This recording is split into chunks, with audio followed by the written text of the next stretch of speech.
নমস্কার, আমি সুস্মিতা, সুন্দরবন কুকিংয়ে আপনাদের সকলকে স্বাগত জানাই। বন্ধুরা, প্রথমেই বলি আজকে ভিডিওটা কিন্তু সম্পূর্ণ স্পেশাল। এই মুহূর্তে আমার মা আর আমাদের বাড়ির আশেপাশে কয়েকজন নদী থেকে, সুন্দরবনের নদী থেকে মাছ ধরে ফিরেছে। আর কিভাবে এই মাছ ধরলো এবং কতটা আমাদের ভাগে হয়েছে সবটাই আপনাদের দেখাবো। এবং এই মাছ কাটার পরে রান্না হবে। আপনারা প্লিজ ভিডিওটা স্কিপ না করে দেখতে থাকুন, আমাদের সাথে থাকুন। দেখুন আমাদের ভাগে এসছে, এটা দাঁতনে মাছ, কত বড় সাইজের, একদম চকচক করছে, টাটকা মাছ, সবে ধরে নিয়ে আসা।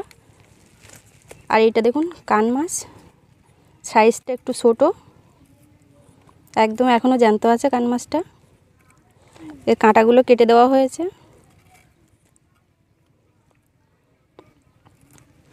ওই মাছগুলো গোটা আর এই মাছগুলো নৌকা থেকেই কেটে ভাগ করে নিয়েছে। এ দেখুন তুমি মাছের কাঁটা কেটে দাও আর আমি এই আঁশগুলো তুলছি। কখন গেছিলে মাছ ধরতে? রাত 3টার দিকে গিয়েছিলাম। অনেক ভেতরে যাও? কত দূর যাও জঙ্গলের ভিতরে? অনেক দূরে গিয়েছিলাম, মানে সে 2-3 ঘন্টা রাস্তা গিয়েছিলাম, অনেক ভিতরে গভীর জঙ্গলে। সেখানে যাইয়ে ওই হাওয়াই জাল ফেলা হয়েছে, মানে যে গাছের মুড়ো টুড়ো আছে ওই মুড়ো ঘেরা হয়েছে, মানে গাছের গোড়া, বড় বড় গাছের গোড়া, বড় বড় গাছের গোড়া ঘিরে এই মাছগুলো ধরা হয়েছে। খুব রিস্ক তো। হ্যাঁ, ভীষণ রিস্ক। ওপরে বাঘ, নিচে জলে কুমির, তারই ভিতর থেকে এই মাছ ধরে আনা হয়েছে। বন্ধুরা বুঝতেই তো পারছেন কতটা রিস্ক, জলে কুমির, ডাঙায় বাঘ, তার মধ্যে থেকে এই মাছ ধরে নিয়ে আসে। কজন গেছিলে? 3জন গিয়েছিলাম, 2জন পুরুষ ছেলে, 1জন মেয়ে লোক। আমার মা একা মহিলা আর 2জন পুরুষ লোক গেছিলো। একজন আমার মামা সম্পর্কে, একজন কাকু হয়, গেছিলে। এই 3জন যে গেছিলো তা কার কি কাজ ছিল, কে কি কাজ করেছে? ওই তো জলে নেবে, মানে জাল দিয়ে এই মাছ ধরেছে 2জন, আর 1জন ডাঙায় নৌকা মানে ধরে রাখা হয়েছে বুটে দিয়ে। তুমি কি ওপরে নৌকায় বসে? নৌকায় ছিলাম আর ওই ওপরের দিকে তাকিয়ে বসছিলে? ওপরের দিকে, মানে ওই জঙ্গলের দিকে তাকিয়ে বসেছিলাম, আর নিচেই জলে নেমে 2জন মাছ ধরছিল। ঝাড় হচ্ছে জাল ফেলে জালের ভিতরে মানে লাঠি দিয়ে বাড়িয়ে মাছ বের করেছে ঘা দিয়ে। মানে ওপরের দিকে লক্ষ্য রাখতে হয় যে কখন বাঘ টাঘ আসে নাকি। হাতে বড় লাঠি নিয়ে বসছিলে নাকি? হ্যাঁ, বড় একটা লাঠি নিয়ে বসেছিলাম। বাবা, শুনলেই তো গা শিউরে ওঠে। দেখছেন তো কী অবস্থা। দাঁতনি মাছ পাওয়া যায়, ও ভেটকি মাছ, জাওয়া মাছ, পানখাগি, এইসব মাছ জালে ধরা হয়েছে। একবারে ঘিরেছি জাল জলে দিয়ে, এবার সেই জালে এই মাছগুলো সব পড়েছে। এই মাছগুলো একবারই একটা গাছের গোড়াতে? একটা গাছের গোড়াতে। লোক দিকতে না দিকতে, যেই বলতে তেমন ফুল ফেলে দিতে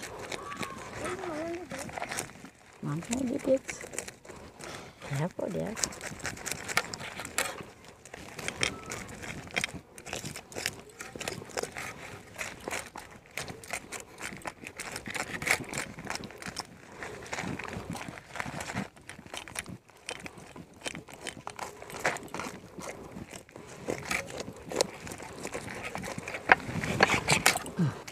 ওই দাঁতনে মাছের থেকে আর কত বড় বড় সাইজের হয়? 1.5 কেজিও হয়, মানে 1 কেজি 500 হয়, 1 কেজি 600 দেখেছি, 1 কেজি 400 দেখেছি। ওর থেকে বড় আর দেখুন, আর ওর থেকে আর বড় হয়নি। এটা কতটা হবে মানে? এটা 500-700, 700 গ্রাম মতন হবে। এটা বড়। আঁশ তুলে দিয়েছি, তুমি এবার এটা পিস করো। এটা তো কান মাছ, ছোটো সাইজ। ওই কান মাছ এর থেকে আর কত বড় সাইজ হয়? এটা তো ছোটো। সবচেয়ে বড় কত দেখেছো? 7 কেজি অবধি দেখেছি, 8 কেজিও দেখেছি। বাবা, তারা তো বিশাল বড় বড় মাছ। হ্যাঁ, আমার কালকে সোনাগান নৌকায় দিকে গেছিলো, অনেক মাছ পেয়েছে নাকি? হ্যাঁ, যেটা গপসা জাল বলা হয়, ওই গপসা জাল তো ওরা ওই সোনাগাঁয়ের নৌকা, ওই সোনাগাঁয়ের বাড়ি ওদের।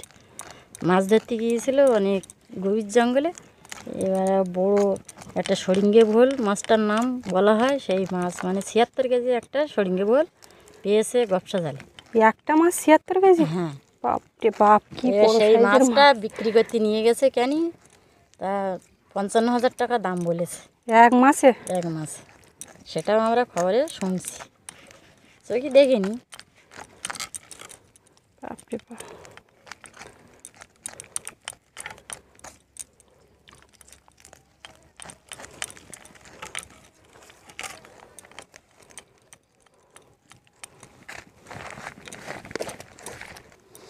কানমাগুরটা কাটছি, এর সুরগুলো প্রথমে কেটে নিচ্ছি। দেখুন এখনও জ্যান্ত। এই কাঁটাগুলো কাটা বলে, না হলে এই কাঁটা ফুটলে তো আর দেখতে হবে না, পুরো যন্ত্রণায় ছটফট করতে হবে।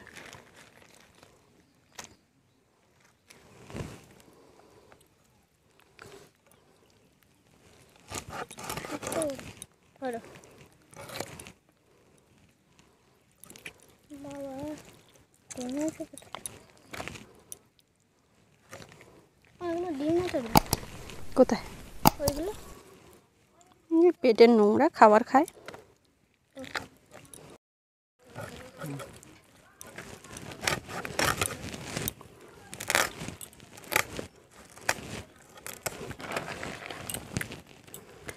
এই কান মাছ এর আগে আমি 2 কেজি সাইজের ওজনের কান মাছ কেটে কিভাবে কাটতে হয় দেখিয়ে রেসিপি আপনাদের সঙ্গে শেয়ার করেছি।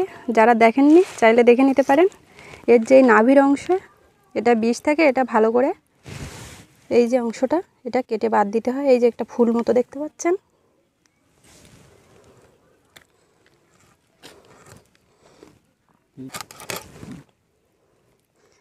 এই কান মাগুরগুলো সাপের সঙ্গে প্রজনন হয়।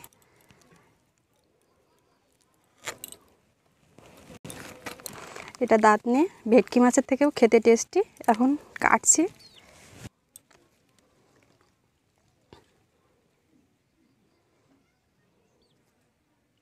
চোখ দেখুন কত বড়।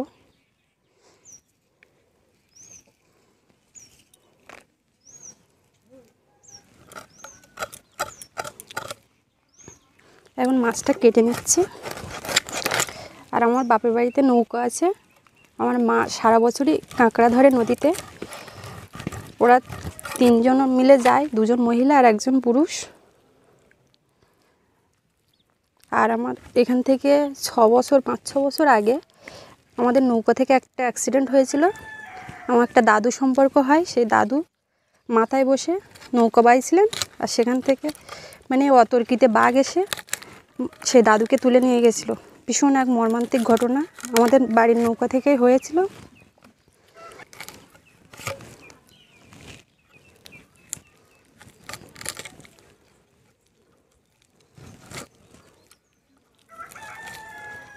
এই সুন্দরবনের যেমন সৌন্দর্য আছে, সুন্দর দিকও আছে, তেমন ভয়ঙ্কর দিকও কিন্তু আছে। খুব ভয়ে আতঙ্কিতে এইখানে এই লোকালয়বাসীর জীবন কাটায় সুন্দরবনের এলাকায়।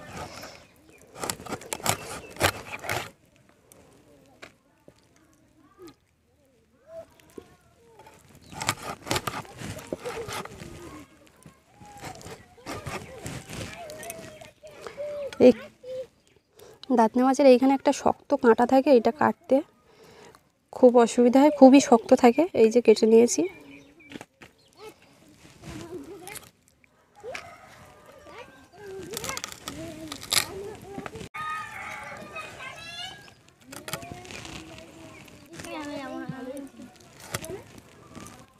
এগুলো কেটে নিয়েছি, এখন ধুয়ে নেব। মাছগুলো ধুয়ে পরিষ্কার করে রান্নার কাছে চলে এসেছি। এখন একটা গামলির মধ্যে নিয়ে নিচ্ছি ঝুড়ির থেকে।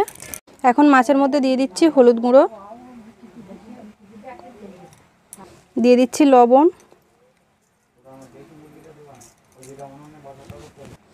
নোনা মাছ, লবণটা একটু বুঝিয়ে দিতে হবে। দিচ্ছি লঙ্কার গুঁড়ো। সবগুলো এখন একসাথে ভালো করে মিশিয়ে নিচ্ছি। খুব ভালোভাবে মেশাতে হবে যেন মাছের সব জায়গায় মিশে যায় মশলা।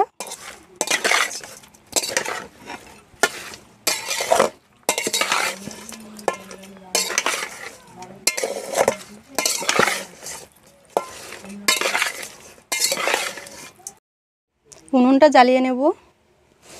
এই দেখুন গোরান গাছ আর গেওয়া গাছের ফল জোয়ারের জলে ভেসে এসছে, এই দিয়ে জ্বালিয়ে নিচ্ছি। প্রথমে এই দিয়ে দেব, নারকেলের ছোবড়া আছে,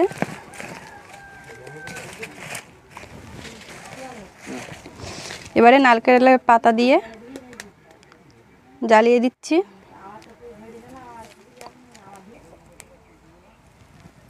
কড়া গরম হয়ে গেছে, দিয়ে দিচ্ছি সর্ষের তেল। তেলটা কড়ার চারি সাইডে ছড়িয়ে দেব। তেলটা ভালো মতো গরম হয়েছে, দিয়ে দিচ্ছি মাছ।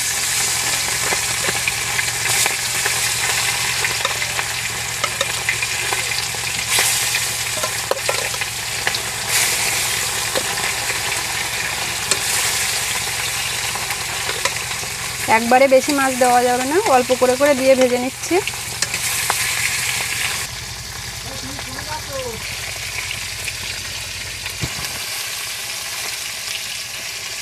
মাছগুলোকে উল্টে দেব। এক পিঠ লাল করে ভেজে নিয়েছি, আর এক পিঠ উল্টে দিচ্ছি।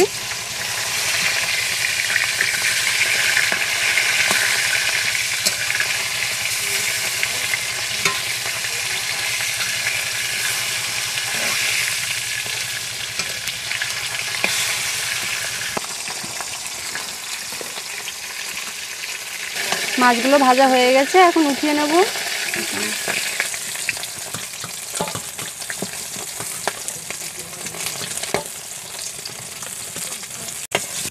একইভাবে সব মাছগুলো ভেজে নিচ্ছি।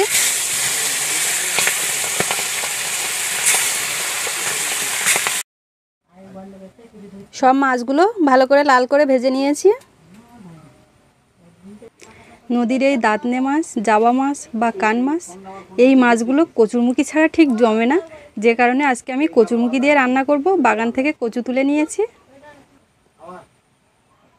কড়াই দিয়ে দিচ্ছি সর্ষের তেল, দিচ্ছি পেঁয়াজ কুচি,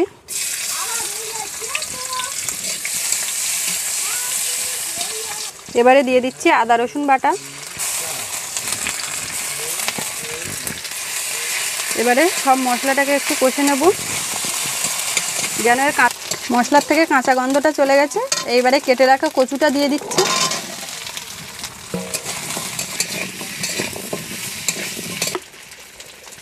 দিচ্ছি পরিমাণ মতো হলুদ গুঁড়ো, স্বাদ অনুযায়ী লবণ। সব কিছু ভালো করে কচুর সাথে মিশিয়ে দেব।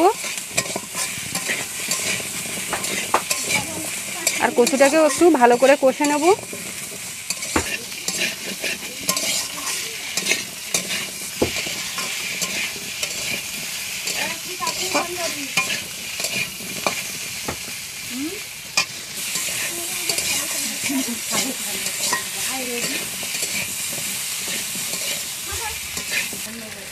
কচুটা কষানো হয়ে গেছে, এবার দিয়ে দিচ্ছি জল।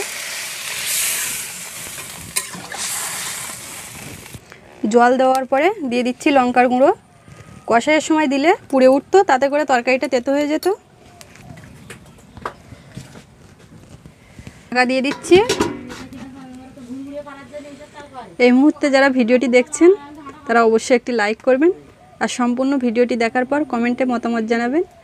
আর সবাই প্লিজ আমার চ্যানেলটি সাবস্ক্রাইব করে আমার পাশে থাকবেন, আমাকে সাপোর্ট করবেন।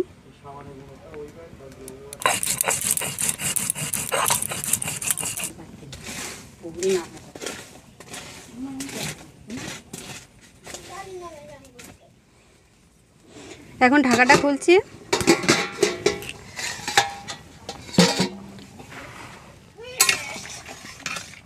কচুটা সেদ্ধ হয়েছে নাকি দেখছি। দেখুন গলে গেছে, একদম সেদ্ধ হয়ে গেছে। দিচ্ছি তেজপাতা, জিরে গুঁড়ো,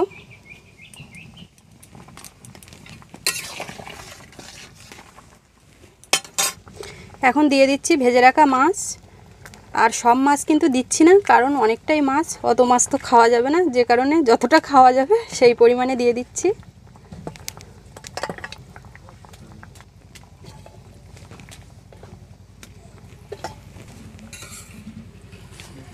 মাছটা তরকারির সাথে একটু মিশিয়ে দিলাম।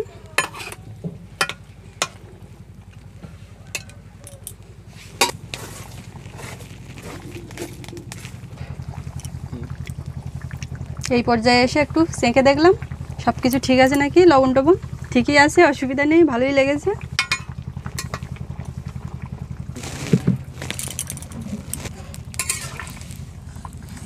তরকারিটা আমার প্রায় রেডি হয়ে এসছে। আর নামানোর আগে একটু মরিচ বাটা দিয়ে দিচ্ছি। আলতো হাতে একটু মিশিয়ে দিলাম। তরকারিটা নামিয়ে নেব।